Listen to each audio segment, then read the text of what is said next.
In 2017, South Africans were shocked to hear that General Motors would be pulling out of South Africa. Again. Second time. The Isuzu brand would stay, the Chevrolet nameplate was going altogether, which only left the question around Opel. And that's the thing, because Opel in the last 3 years have been producing such amazing cars, and there was a real push, exciting product. I love their cars. I mean, have a look at some of these cars they brought out.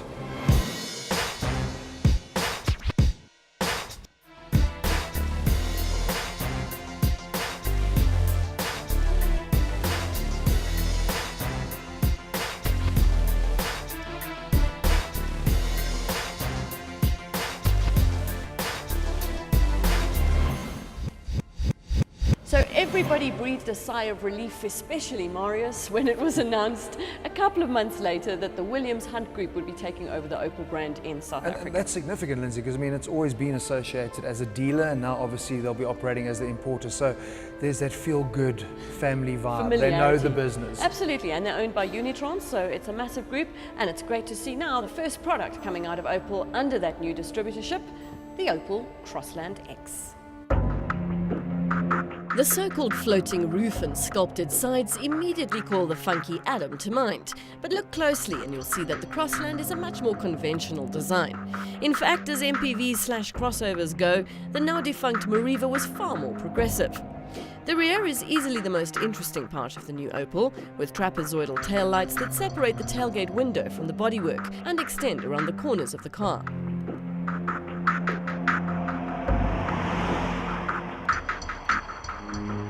Well, quite clearly, there's no denying that this is an Opel, especially in the top spec Cosmo with the two-tone roof and the very Adam-esque C-pillar. I like it, I think. Not sure. I'm also sitting on the fence a little bit, but I mean, you might be wondering why Opel has introduced another SUV. I mean, they already have the Mokka. It's a very good point, because the Mokka's a little bit bigger, but they're literally very close on price as well. They are. The Mokka's 4.28 meters in length, so this is 4.21, so they are very close, but Opel makes quite a clear distinction between the two.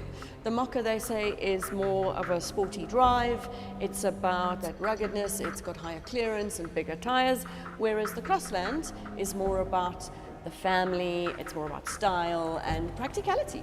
I want to kill you on style though, because I think it only looks nice if you've got the two-tone roof. The entry levels look quite bland, but practicality is key, and they've got some really cool things in the interior. That are quite different from the Mokka. Two infotainment systems are on offer in the Crossland X lineup, both featuring Android and Apple mirror functionality.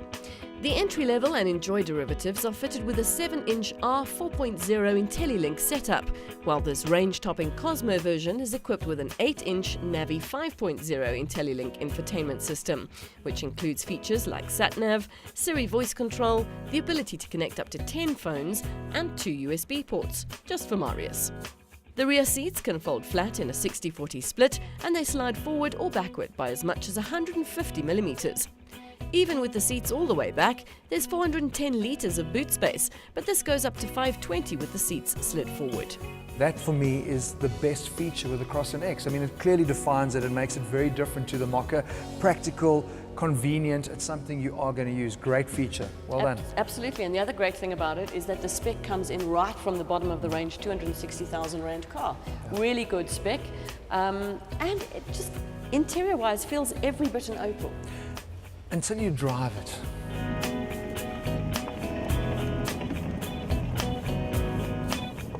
Under the bonnet lives a turbocharged 1.2-litre 3-cylinder engine, which in the case of the Cosmo is mated to a 6-speed automatic transmission.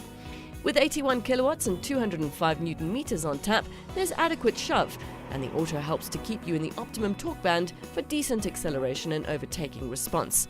If only the Crossland X was as decent in all of its driving characteristics. Underwhelmed.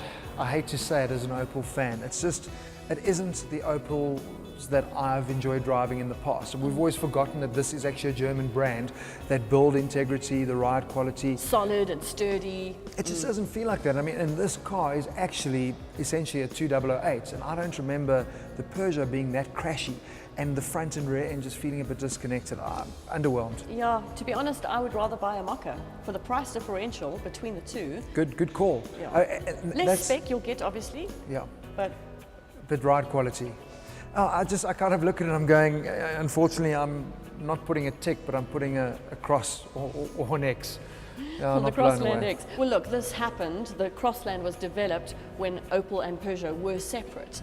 Going forward, maybe with them both under the same roof, with Peugeot having bought Opel now, the collaboration will be a bit more integrated. I really hope so. There's a lot going for this car, just not the drive.